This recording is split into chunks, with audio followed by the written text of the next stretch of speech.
It is an eye-opening conversation that is happening right now regarding the fact that indeed premiers are ready now to work with the federal government to get rid of these interprovincial barriers. The Minister of Internal Trade, Anita Anand, is working on this, and I think we should continue the momentum. And at the same time, what I said at the Board of Trade today is it is important that professional associations also do their work, and the unions as well. So this is a whole Canada approach that we need to have, and we need to seize the moment. What does a fentanyl czar look like, and who would you suggest for the role? That's a good question to the Minister of Public Safety. Going forward, when you talk about the U.S. President's preoccupation has been the border security and fentanyl, you've managed to get this delay of 30 days. What now is your advice to the Prime Minister to convince President Trump to either extend that pause beyond 30 days or to ultimately eliminate it altogether? What do you see? What's your advice to the Prime Minister to convince the President? Well, it is to make sure that the border plan is implemented. We're a government. We need to make sure that these are not only words, but they're transferred into actions. And that's what we're doing. Black Hawk helicopters are already patrolling the border.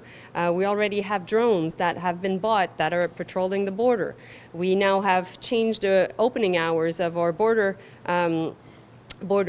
posts across the country, and we need to continue to do that. But I mean, does this mean that you just sit back then and wait for these 30 days? And Absolutely not. Try to show the president that the measures you've announced are working, or do you think you have to go further? Do I look like somebody that is just sitting back and looking at things happening? No, absolutely not. We're in implementation mode. We're in action mode. So that's why the Minister of Public Safety is in contact with Tom Homan, the border czar of Trump, and I met with him along with the Minister of Immigration last Friday in Washington. That's why we've been in contact with him since then as well, and that's why also the RCMP Commissioner, the head of the CBSA, they're all working on making sure that is happening. We've been a country that believes in a rules-based international order. We're a middle power. We need that sort of security from international organizations and trade agreements. How do we have to change our approach to facing the world when that order just doesn't exist anymore?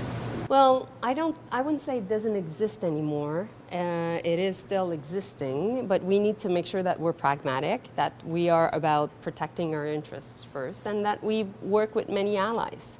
There are many allies within the American society and even the political class, of course, but we need also to work along with allies that we haven't always worked as closely with, which are, of course, Europeans, the Brits, and also our friends in Asia.